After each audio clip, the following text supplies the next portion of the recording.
Yo, it's your boy about Show Me bringing you another one. Yeah, man. Yeah, man. So this one is super important. Super important. Your Dallas Cowboys are moving different on this for sure. Now, when I say it, I'm never pandering. Never. This is from years and years of watching this. Okay. So, watching the Dallas Cowboys, what they're doing now is way better than what they used to. And I have to give credit to Steven, because we know philosophy issues, then your Dallas Cowboys going to stay stagnant. And there's evidence that there have been a shift in the way that they team build, and it's not just money. A lot of people get caught up in that, and that's fine. We should keep an eye on that, right? But one of the most important things culturally that I've been watching for a while was, would we make the shift out of our guys' philosophy? I've been fighting that for a while. I've been fighting that for years at this point. And the our guys' philosophy is a philosophy that was from Stephen Jones, to where the drafted guys were favored. Now, it wasn't to be in spite with the guys or free agents. It was because generally it's cheaper to build through the draft.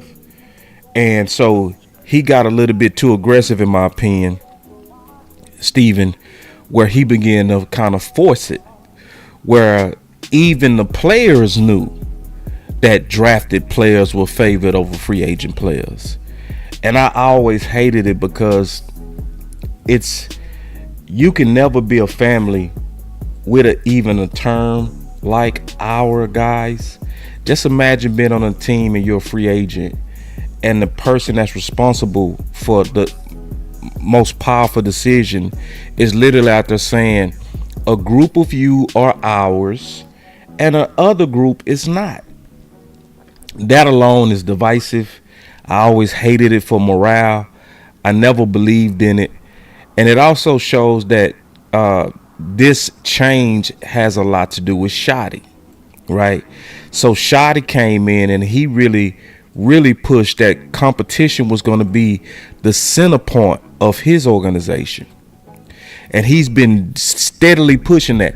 And ever since he's taken over, you have seen the death and dying of the our guys philosophy, where drafted guys are being favored over the free agents. So this is big.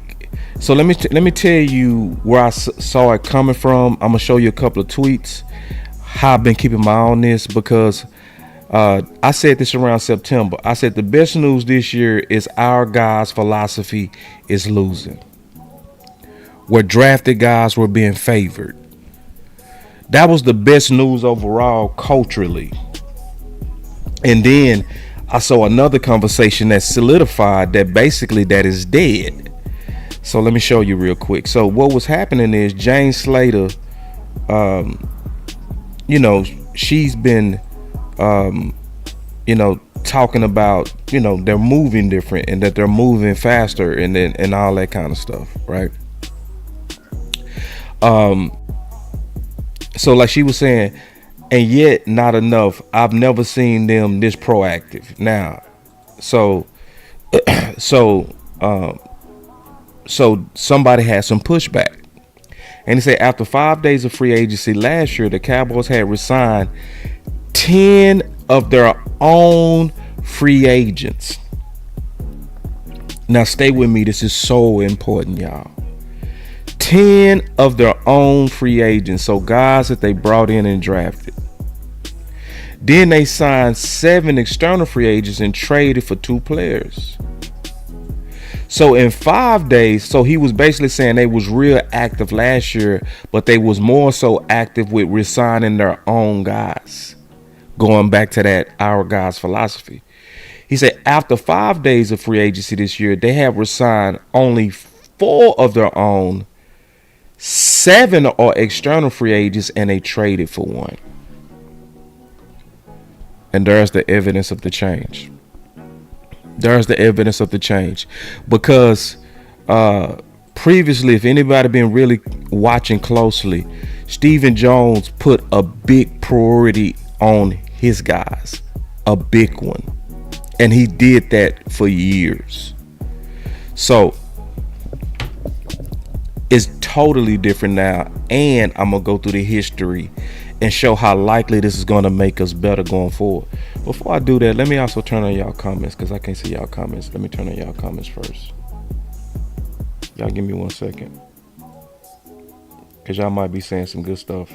I need to see what y'all talking about. You say, boss, I sound choppy?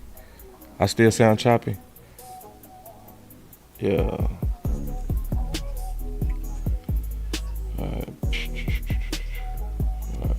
All right, so I can see y'all comments now. Y'all let me know if I sound choppy. Do I sound choppy still? All right, y'all let me know if my sound cool. All right. Yeah.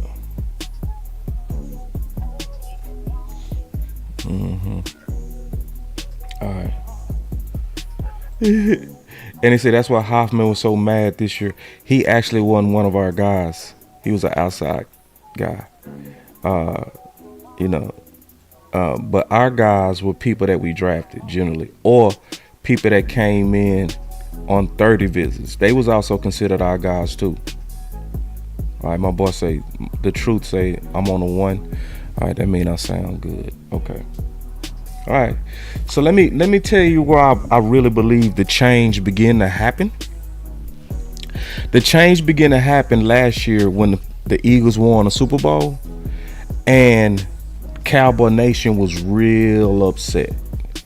And this was around the time to where everybody numbers was down. Basically, Cowboy Nation was checked out. And my boy said, "What's up, boss? Going after Grinyard? I hope they don't. I swear to God, I hope they don't. I hope they don't. That would be one of the worst things for the Cowboys." But everybody's numbers down. They was checked out, and this is a time to where front office was actively trying to get our optimism back. They was actually working real hard, and they spoke on it. And he literally said that, our anger motivates him. That's what Steven said, right? And he said it motivates Jerry. So this was a time after Philly won. See, remember what happened? Philly won the Super Bowl, and Washington went to the NFC Championship. So our division was sitting there at the very top. And Cowboy fans was angry. So this caused, in my opinion, Stephen Jones to do a deeper self-assessment, and he literally talked about it at Brian's press conference, right? And I want to give him credit, because if he because it looked like he kept his word on what he said, and I'm gonna show you. But he was doing a self-assessment, and it looked like he made the proper change. Y'all listen to him real quick. Listen. From a personnel and roster building standpoint, salary cap management as well for Jerry and Steven, you guys talk about learning some hard lessons, especially from 2024, depth issues once you guys were ravaged by injury. Just as far as salary cap management goes, free agency and the like, looking in the mirror is one way that you can learn things. Another way is to look at what your opponents and enemies are doing and try to kind of take from their strategies. When you look at a team like the Eagles, for example, do you feel there's anything that you guys... See, remember the Eagles just won a Super Bowl. That's why Patrick Nosey was saying, looking at the Eagles, for example, because they just won a Super Bowl. Let's keep going. Now watch his answer. Can kind of take from their strategies, seeing as they handle free agency a certain way and they're back in the Super Bowl this year, that kind of could work for the Cowboys going forward?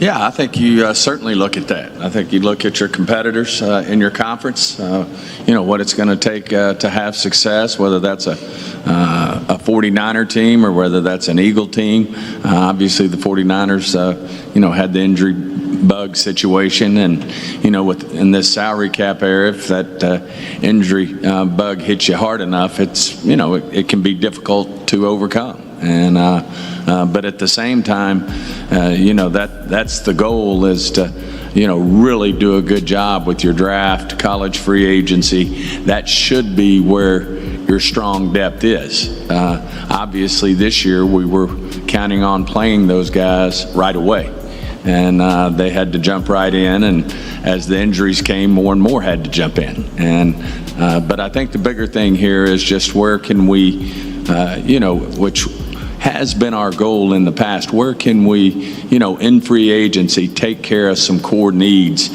so that when the draft comes, you are able to take the best player on the board, not unlike we did with CD. We weren't necessarily in that draft looking for a receiver, but CD Lamb's sitting there, and it's obvious what you do there. And I think if you do some things in free agency, like we've done in the past, to really take care of your roster before the draft comes around, you have a much better chance. But certainly, you look at the blueprints, everybody does it different. Kansas City's doing a great job bringing young guys along, and those type of things. And like a team like Philadelphia, you certainly look at the way they're doing it, where they went out and did some things with some veteran players. You have to take a look at that, and then you got to you see, he was reflecting.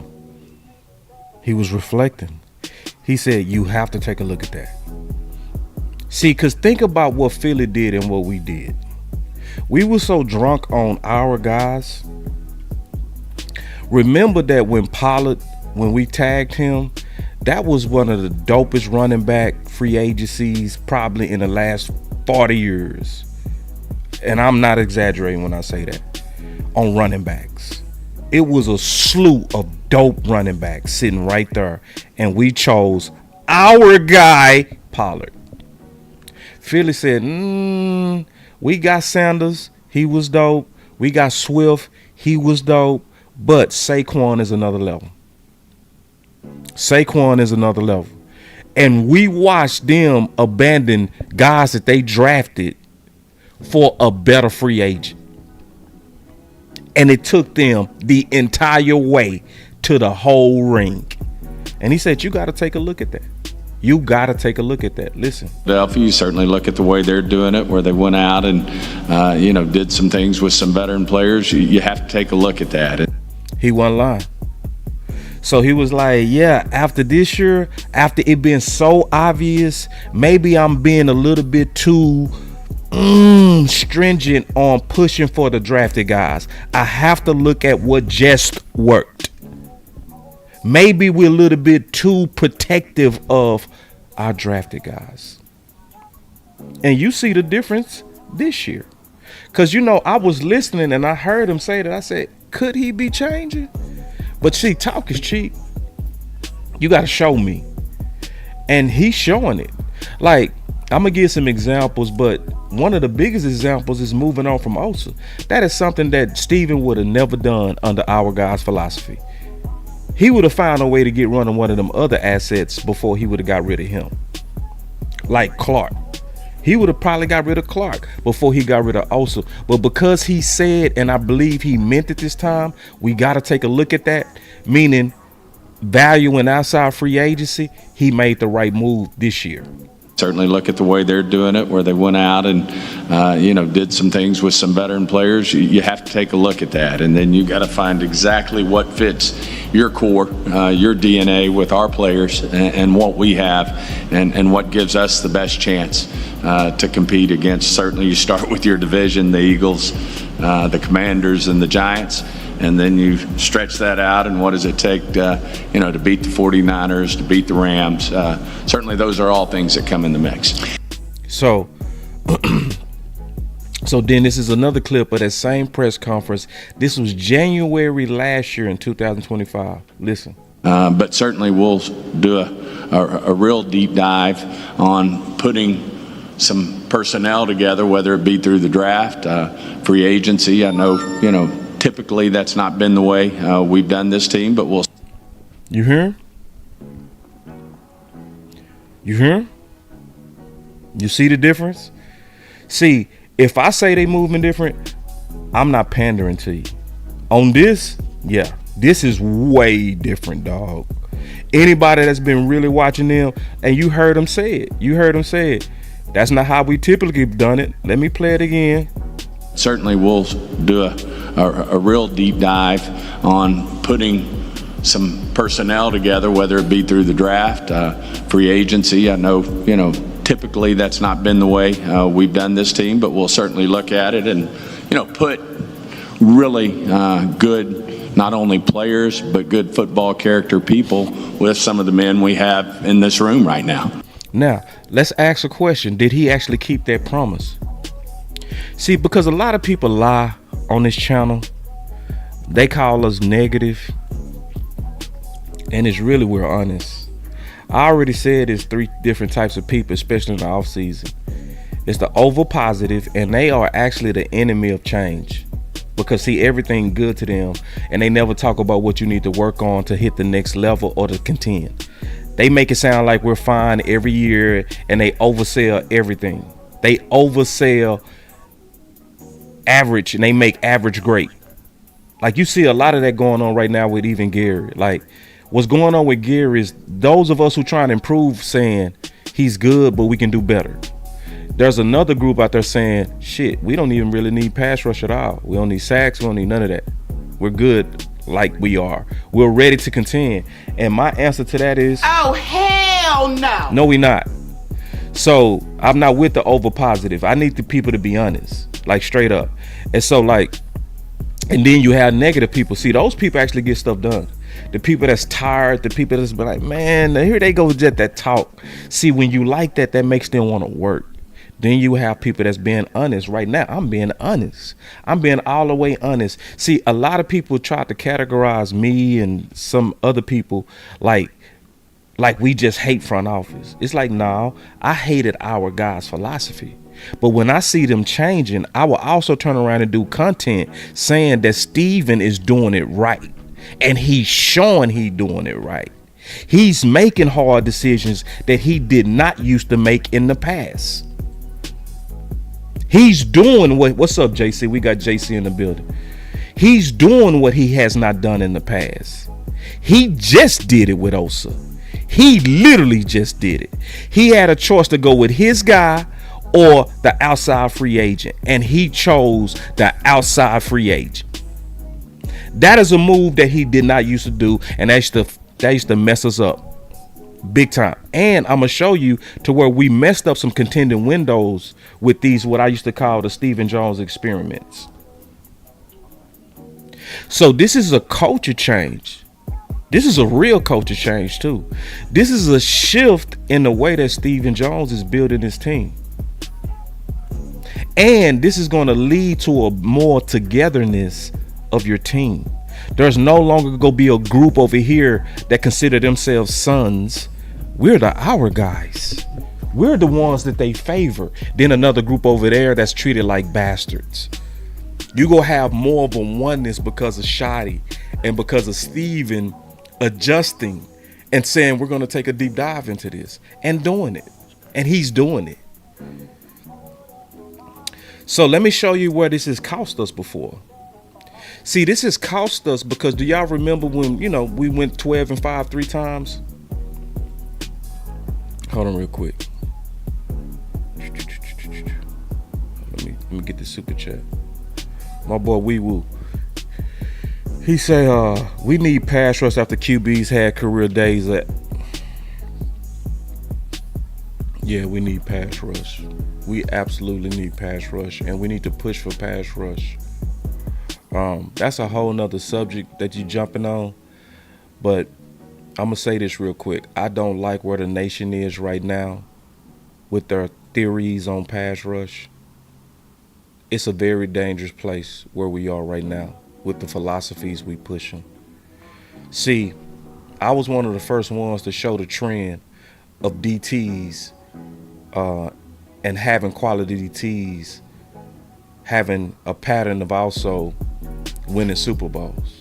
But it never supposed to morph into this other idea that because you have DTs, you don't need pressure and pass rush at all. Cowboy Nation has totally flipped into this weird theory that pressures don't matter and pass rushers don't matter. It's more so about interior, and they calling it building from the inside out. It's like, no, brother. Let me turn off this music and say this. Listen, that sounds good, but edge, tackle, and quarterback are always going to be, and when I say always are going to be your most coveted and your most premium positions out of all of football, over receiver, over running back, over all of that, because they impact the game the most. The quarterback, the edge, and the tackles impact the game the most. If you get an edge that you cannot stop, that person would totally mess up a whole game. Mess up a whole game. It's a reason why, to my boy Wee Woo's point, it's a reason why even in this year's draft, who is your most top-rated players? Quarterback, edge, and tackles. Again. And it's like that every year. Who are your most highest paid athletes on the field? In the pros, your quarterback, your edges, your tackles. But see, Cowboy Nation now got a new doctrine that if you take care of the interior, you don't need edge. You can just have some Jags and they're going to be fine. No, it's a reason why edge is still the top or one of the top paid positions. It's a reason why we even switched to the running game. It's because people was trying to find ways to limit what even Clayton Adams called aliens. He said they are aliens on the edge. So we had to go back to the running game to limit them. So now, man, and we're going to be having a discussion today about that. It's going to be a Koye, Foots, me, and Lou, because we got to really get down to this because, I believe that you can win championships by stopping a run, but that also does not mean that you minimize the value of pass rush, pressures, sacks, and impacts that come from that position. We've went too far in our theory. I swear to God. But let me get back to what I was saying though, because I wanted to show y'all. Appreciate that super chat, Wee Woo. I wanted to show y'all how this cost us. So this is how it cost us. Oh my God.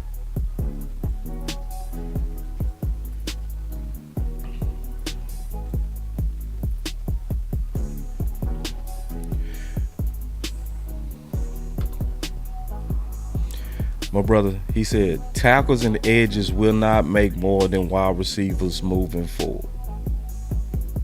I'm going to call that the Pickens doctrine.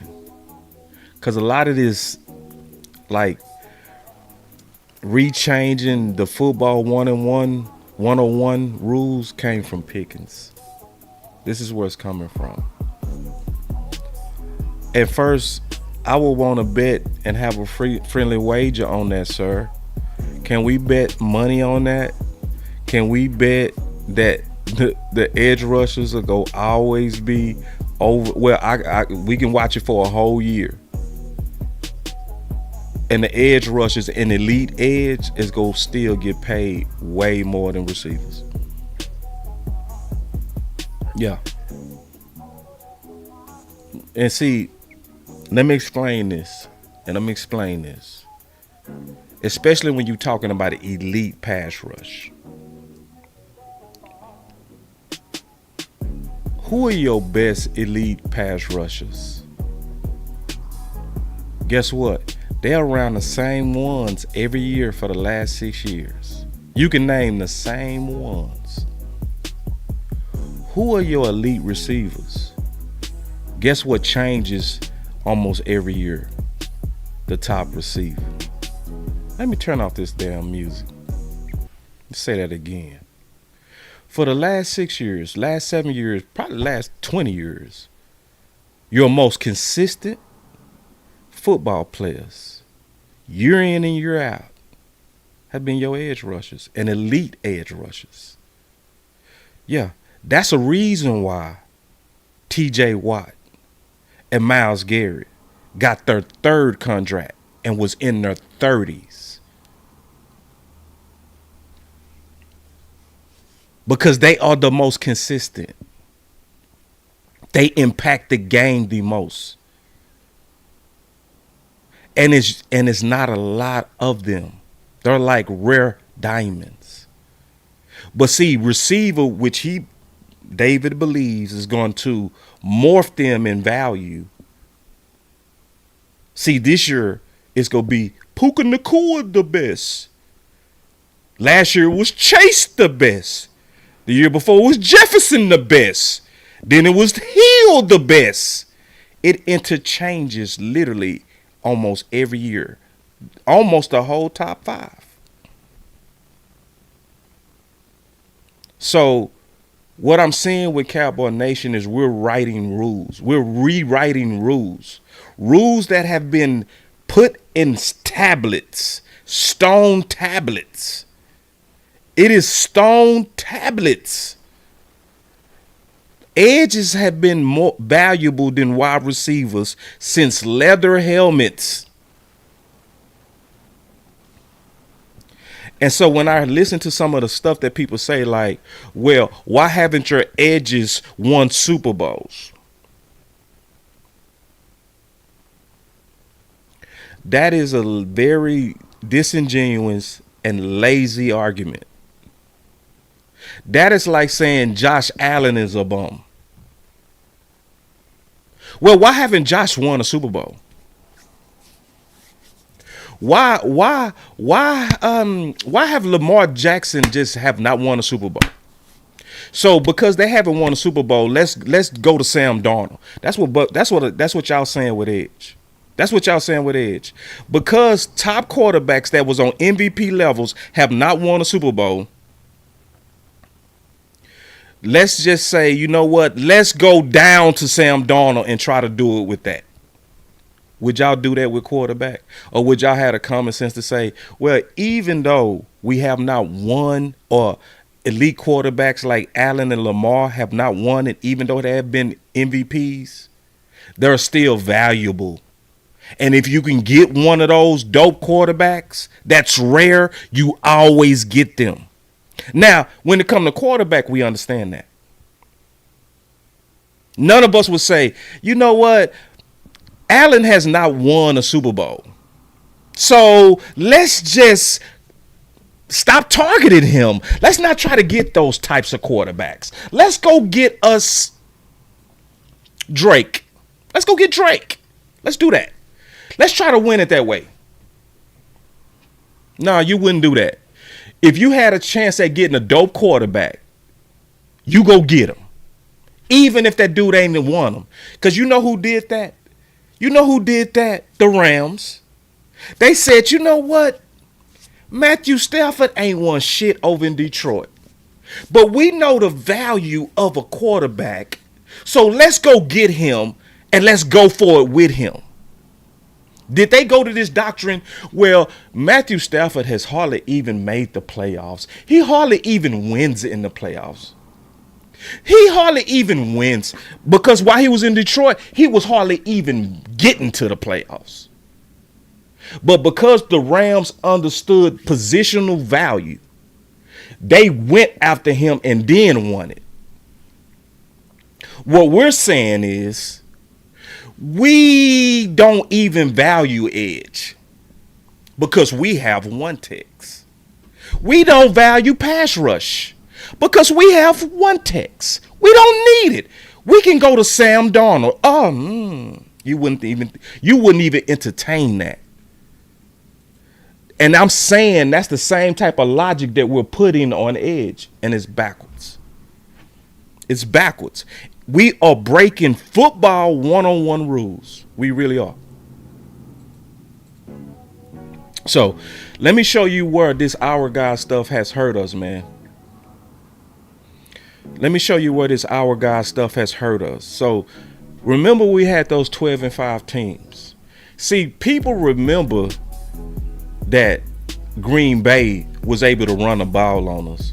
But let's also remember that Dan Quinn was trying to get Bobby Wagner during that time for 2 years straight in that 12-5 window. In those 12-5 windows. So just imagine that they had out there Bell at middle linebacker. Guess who was leading the league in tackles for those 2 years to where Dallas was 12-5?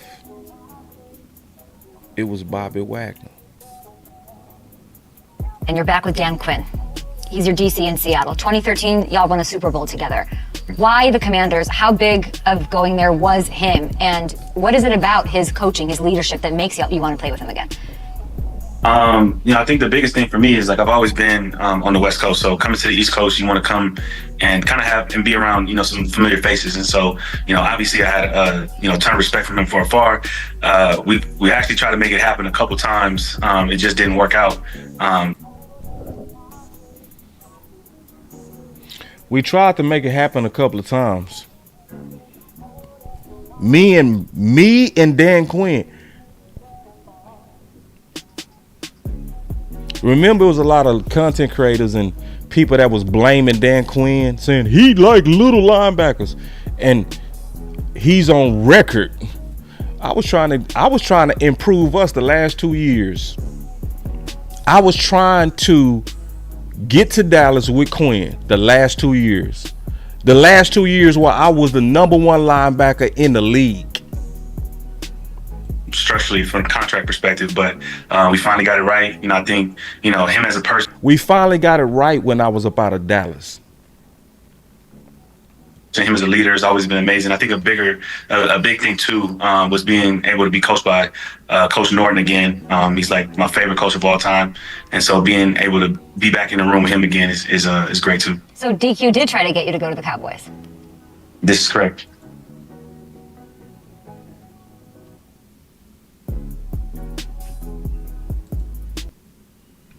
So DQ tried to get you to go to the Cowboys. This is correct.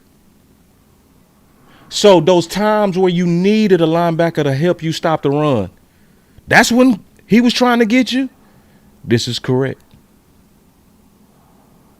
On those 12-5 teams where Green Bay ran the ball down y'all throat. Yeah, that was correct. Quinn was trying to get him then. But our guys stopped it.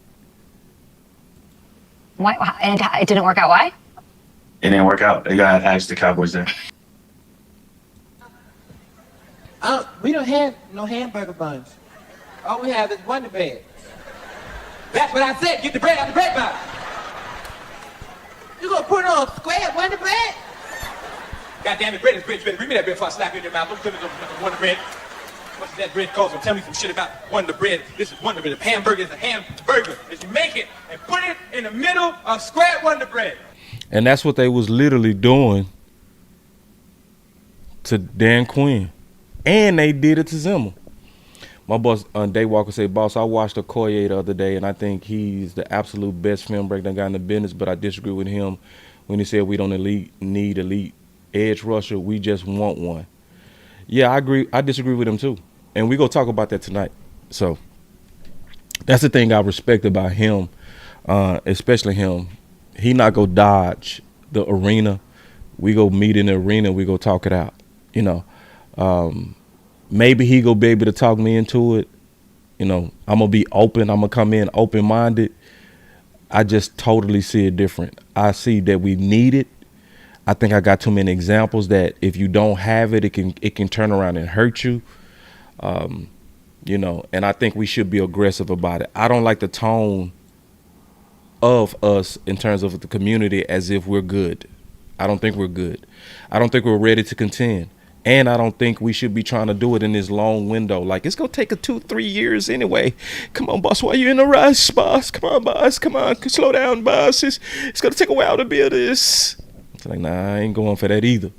But, Foot's supposed to show up. Lou go show up. And then we go do what we always do. We go box it out. You know, we gonna be classy, but if it get gangster, we'll get gangster. Like, it's a lot of passion behind this stuff. So, we don't know what's gonna happen tonight, but we gonna definitely talk about that for sure. At McDonald's, they use buns. The meat covers the whole bread. At your mother's, the meat's right in the middle of the bread, with grease running through the middle, making the bread stick to the plate. Now, it's big. And see that grease and that was LVE. And see what the Cowboys used to do, they would go get some, they wouldn't get you what you asked for. See, that's why a lot of people there to say, I trust Parker. We need to trust Parker. I trust Parker too. I just don't trust front office. See, we got to be able to separate the two. I trust Parker. Yeah. But I would be a fool to think that Parker is not under no kind of front office influence. I would be a fool. I know too much history to go for that, sir. Yeah, I trust Parker. Yeah. I need to trust front office with Parker. I have trouble with that. It's a lot of history of them doing weird stuff. Green peppers hanging out the top of this big meatball on the bread, and you try to put some ketchup on it, and the mix with the grease turn the bread into pink dough. Then you grab it and get fingerprinted, and you got big pink fingerprints in the dough, and you stand there looking at it, and you try to make it look like McDonald's, so you rip the edges off around it, make it round, and you got green peppers and grease running down your hand, and your mother say, now go on outside and play.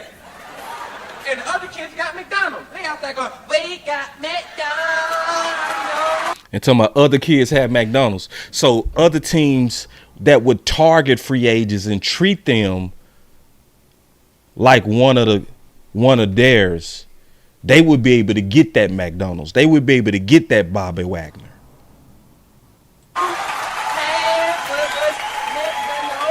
McDonald's. I got McDonald's. And remember, we needed that. See, that's what people need to realize. When Stephen Jones was playing the Our Guys philosophy, these were times in which we needed what the coaches was pushing for. Needed. You stand there with this big house burger. Oh, shit. Oh, do y'all remember these days? See, isn't it funny that the person who was championing for us to get a veteran one tech, y'all remember when people was fighting me on this? Do y'all remember those days? Do y'all remember those days where it was a few of us that was pushing to respect one tech? Because they kept pushing our guys as solutions to the run stoppers. And we would be like, Mozzie too young. Don't depend on no rookie. That's what I'm saying now for Edge. Oh, they ain't listening though. They ain't listening. You know what Cowboy Nation saying? Go draft one. Go draft one. I said, I was the same one that was telling y'all we needed a vet, one tech.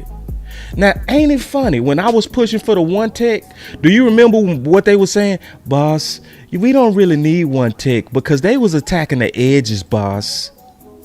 They was attacking the edges, boss. Boss, we don't really need that. See, them the same people right now that's saying, see, we got one tech, boss. We don't need edges. Man, fuck y'all, man. Like, real talk. Fuck you, man. Like, for real. You playing games, bruh. Like, for real. Like, this is true what I just said, bruh. Like, when I was out here pushing for one tech, boss, they was attacking the edges, boss. You're being dramatic, boss. Boss, why are you the only one over here pushing for this? See, now we get it. Now, boss, we don't need edges, boss. We don't need edges, man. Come on, bro. Like, what are we doing, bro? What I was saying for one tech also applies for edge. You generally do not want to depend on rookies because it take them too while to develop, bro. It take them too long to develop, bro. Yeah. So I have not changed, but notice they changed. Now they taking what I was pushing for and trying to use it against edge. Oh my God. That's a fact of what I just said. Who was in the streets fighting with me on these one texts? It wasn't that many. It wasn't that many. It wasn't that many at all. It was J Tuck, Hen, and Lou. It wasn't that many at all. But now they want to take what we fought for and use it against Edge. We wouldn't even have this if we wasn't fighting for this. Yeah, it's the same shit. Boss, we don't need Edge. Y'all was saying that same shit when I was fighting for one tech. Now that I'm fighting for pass rushes, well, boss, we don't need that. I've never seen a group of people fight for mediocrity like us. I swear to God, I've never seen a group of fans fight to be mediocre like us. I've never seen that shit. Like, we the only people that's like, well, why would you try to get Crosby? Why? Why, boss? Why would you even aim high, boss? Why would you do that? Yeah. So now, I'm not wrong on this, bro. I'm not wrong on this. And if you build this team wrong, it can turn around and slap you when you need it. See, the team was built wrong when I was pushing for linebacker. And when I was saying, Dan Quinn is saying he want Bobby Wagner, y'all. Oh, boss, you're being negative. What's wrong with LVE? What's wrong with LVE, boss? Listen, y'all, he is not Bobby, okay? He's a good linebacker. He is not Bobby. Boss, what's wrong with Gary, boss? Boss, what's... The same shit I'm saying. He's good. He is not enough. Boss, you're negative. Boss, you're negative.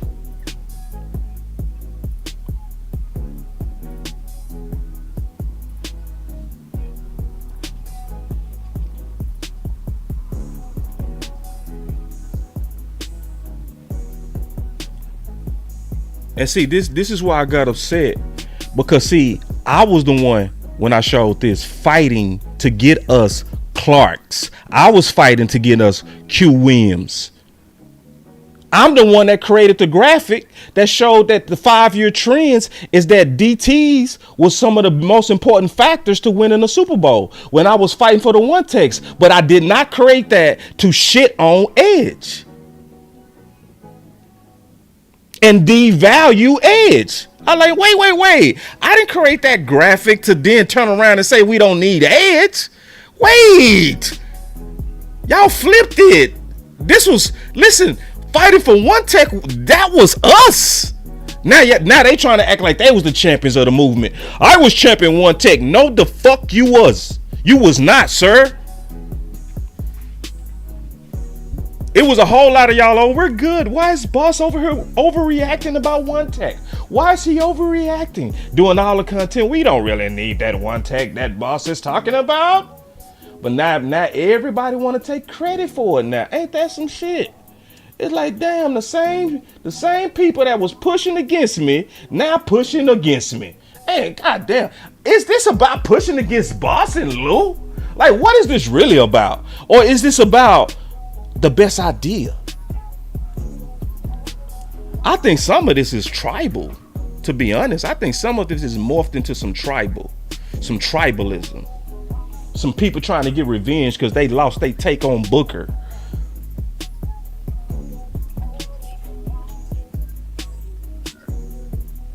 Yeah, and so like, listen, man, I'm gonna definitely handle this tonight because this is the number one thing that's tripping y'all up.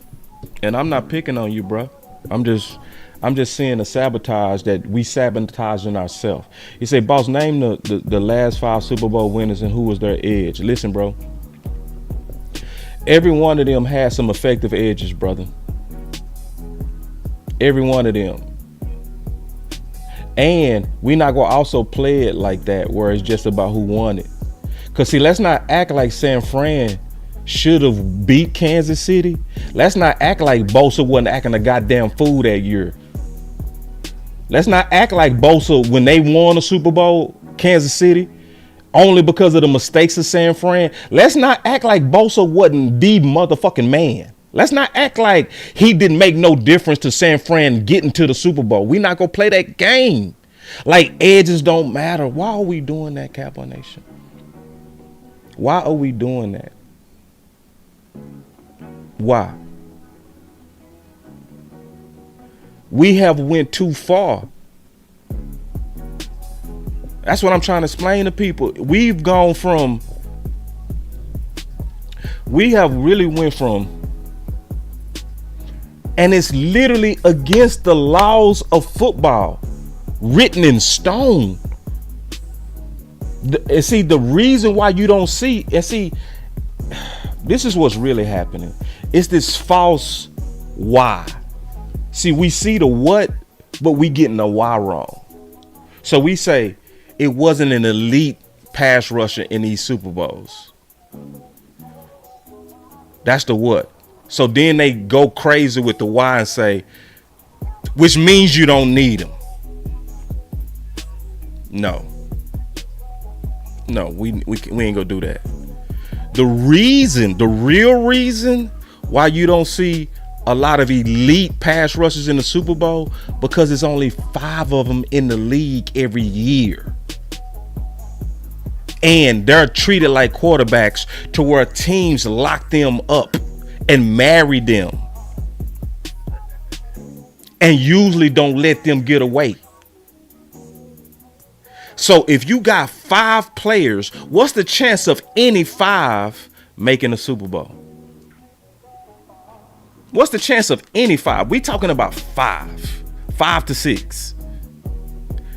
But what people are saying is because you have to go back to Von Miller to find an elite pass rusher that won it. It's like, no. Go look and see who when Philly won that thing. Go watch Sweat and see what he did in the Super Bowl.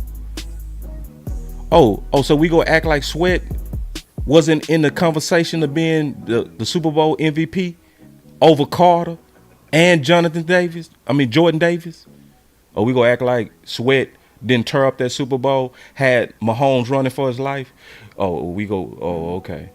We gonna act like it wasn't we gonna act like when Philly made it to the Super Bowl about 5 years ago, we gonna act like that wasn't a team that had what's my boy name? The edge that was dope as hell, used to kill Steel. I can't remember his name.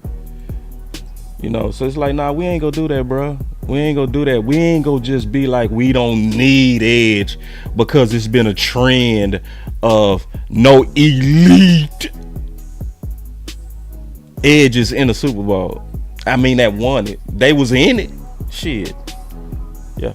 He say, lack of cohesive team philosophy breeds stagnation and zero accountability from our fans, our players, and ownership and management. Yeah, I hate this philosophy, bro. And the thing about this, the thing I hate about this is loud. It's loud. It's like a lot of people over here like, yeah, we don't, Hassan Reddick. Yeah, people act like Hassan Reddick wasn't doing his thing.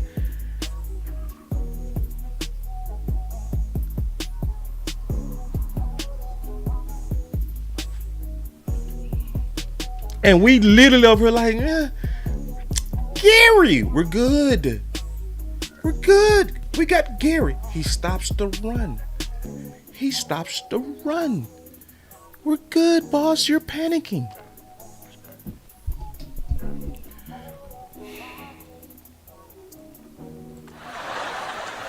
And kids are honest, they say, yeah, where you get that big welfare green type of work? When you cry.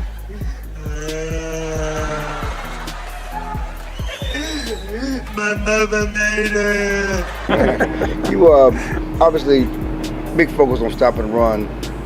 You got you're inexperienced on paper at the defensive line, even with Mozzie. Right. Was the scheme gonna make that much of a difference? Well, I hope so. It's. Boy, that's so sad, bro. I feel sorry for Zimmer. I ain't gonna even lie. I swear to God, I feel sorry for Zimmer. I feel sorry for the days to where he used to have to fight for common sense. Do you remember when Zimmer had to stand up and say, we need noses, obviously, because Stephen Jones was pushing our guys on him? Do y'all remember that? Where he was pushing those drafted one techs on him, and Zimmer was over here like look at Zimmer's face when they asked him, is it enough? Well, the scheme gonna make that much of a difference? Well, I hope so. It's. Oh my God, bro. Woo. This is why we should be celebrating right now, because we're seeing the death of this type of stuff. We're seeing the death of Stephen Jones with the Our Guys philosophy. He seems to truly be turning a corner. So you won't see days to where Zim over here like, I hope so, man. Because Stephen Jones is trying to push for his drafted guys to be on the field. Our guys. I'm trying to show y'all the weight of why him making a philosophy change is exponentially important. Because to be honest, I feel like this cost us a ring or a chance at one. Listen, this is another big one where he chose our guys over what was best. Watch this one. That I think we'll look back on and say, hey, I'm glad we made that move. And certainly, if we keep Amari, I don't know that we're able to re-sign Gallup. What? Excuse me? If we keep Amari, I don't know that we're able to re-sign Gallup. And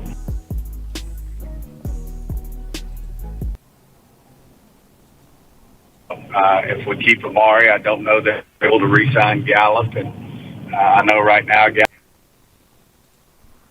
say, hey, I'm glad we made that move. And certainly, if we keep Amari, I don't know that we're able to re-sign Gallup. And I know right now Gallup's out of sight, out of mind for most of our fans. But, this is a young man who I think, given the opportunity, is really going to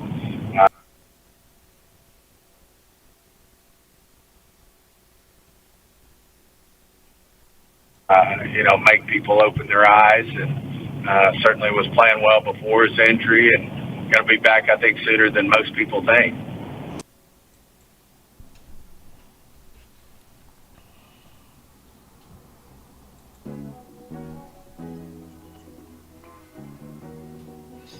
Now, the saddest part, this is what started the need for wide receiver 2.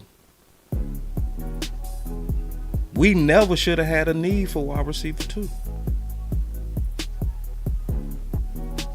Let me say that again. Stephen Jones and the Our Guys philosophy is what started the crisis at wide receiver 2. See, what does everybody bring up? See, if we would have had 2 wide receivers when we played San Fran, we would have won. We would have won if we had 2 wide receivers. Guess what we should have had then? We should have had Amari with CeeDee Lamb. But what they chose was CeeDee Lamb with Gallup because of our guys. And you heard him say, coming off his injury, they even picked Gallup coming off a ACL injury that he had in January. He had his surgery in February. And we still signed him and sent Amari on. That was the danger of our guys' philosophy and why I hated it with all my heart, and why I want to do a show and say, thank you, Stephen, for finally making the adjustment that we're seeing now. See, when you make the adjustment, I'm not going to keep harping on you. I'm not gonna keep Steven is crazy. He's an idiot. He's an asshole. He's a stupid. Nah, this ain't that channel. This is all about honesty. If you getting it right, I'm off your ass. And right now, with the way that he's moving in free agency, by now starting to prioritize free agents over his guys, this gives us a chance to not repeat what we've done in the past that hurt real windows. So I do take time to celebrate, and I do take time to recognize when they are making a change for the better. The people that call this a negative channel has always lied on this channel. It's always been a lie. This channel has always been about just honesty, saying what need to be said to win. That's what this channel is about. That's why I celebrate Gary, but I'm also not going to oversell Gary. I can celebrate what we've done in free agency without overselling it. I can be balanced enough and say, good job, but not enough. If we trying to win it all. The honest. And I'm honest enough to say Stephen Jones was getting it wrong, but now he is starting to get it right. And he said himself, I'm going to take a deep dive into what it. And he said, we usually don't build teams the way that we're getting ready to build them. So I want to salute him for actually changing. Because, it's a lot of us, once we make our mind up on something, we don't change. A lot of us are like that. So any person that has enough humility to admit, you know what? After looking at what Philly did, maybe we too slanted towards our drafted guys. So going forward, especially with Brian Schottenheimer and the way that he's pushing for competition, likely we should see true competition that should lift. And it's kind of like what people say, a rising tide raise all boats. That's what we should see if we get the right talent in here. So that's the point of me stopping and pausing and doing this midday show, because this is something I've been waiting on and looking for a very long time. I've been watching the philosophy of our guys basically tank opportunities for years. And I felt alone talking about it, because a lot of content creators don't even jump into that. They don't talk about it, most of them. A lot of them say, I just deal with football. So guess what? If you just deal with football, that leaves me to myself to have to deal with the other things that can be in the way of a championship. And this was in the way of a championship. And I'm proud of Steven and Jerry for making a shift. I'm proud of them for making a shift. Like I said, I would get on their ass, but I also need to be balanced enough to say, you know what? I'm seeing y'all make the change. And this is a real change. And the change is showing with your actual investments. He talked about we're going to do a deep dive. You can see it. You can see it. This is the year where you're seeing them actually put actual stock into actual free agents, and hopefully they're going to be treated like sons. And I think I'm seeing that. So I just want to pause and show you that on some things we are truly starting to go in the right direction, and I'm happy for what I'm seeing. I'm happy that I'm seeing that Jerry and Stevens are making, to me, the greatest change. The greatest change that they're making is a change away from the Our Guys philosophy, which is going to bring in a change of true competition, true brotherhood. It's not going to be one side over here, these are our guys, and the other side, well, you're not quite our guys. So just trust me when I say this. On a culture standpoint, we are better culturally. Absolutely we are. So I just got me a super chat. He says, so boss, speak it. The truth is the truth is bitter pill to swallow for some DC fans. Good moves in free agency, but we can get more to be better in 2026 roster. DC for L8, yes sir. Yeah, and that's what we aiming for. And so listen, and that's why we having this debate tonight. You know, it's gonna likely be a very heavyweight debate, because to me, I want to move us back into aggressiveness. I feel like we're passive. I feel like we are, and this happens almost every offseason, we so thirsty for any type of success that we start overreaching to compliment, and it morphs into pandering. It morphs into a weird positivity to where you're not even being realistic no more, you know? So I want to pull us back into aggression, like, or balance, more so balance. Like, we can be balanced enough to say the back end is better. We like what you did with the secondary. We need more on the pass rush. We need more. We need pass rush. And that's one of the main things me and Okoye gonna have to get straight on. Like, I'm trying to really understand the thought of not needing pass rush, because there are situations to where we clearly need pass rush, bro. Like closing out games, you need pass rush. Closing out halves, you need pass rush. You need it. Not want it, need it. Yeah. Like, it's something about hitting a quarterback and making him feel the pain of getting sacked. That does benefit you when he getting up slow, or he gets antsy because he been hit by a pass rusher and he start rushing his throws or being indecisive. Oh no, we not gonna rewrite the rules.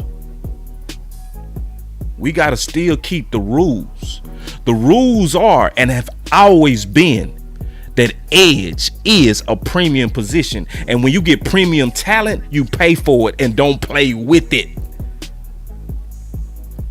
So anyway, but good day for your Dallas Cowboys. They're going in the right direction. I want them to be more aggressive.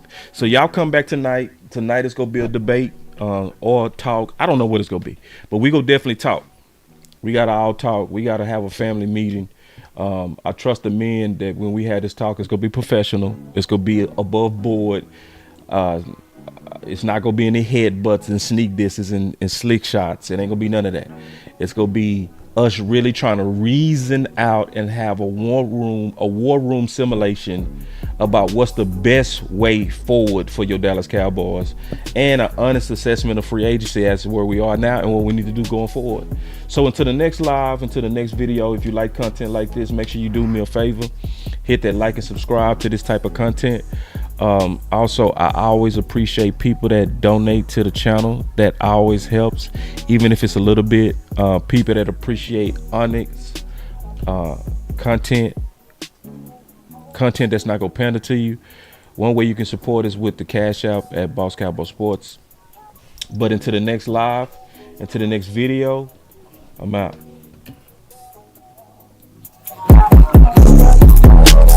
Let's go, y'all. So tonight,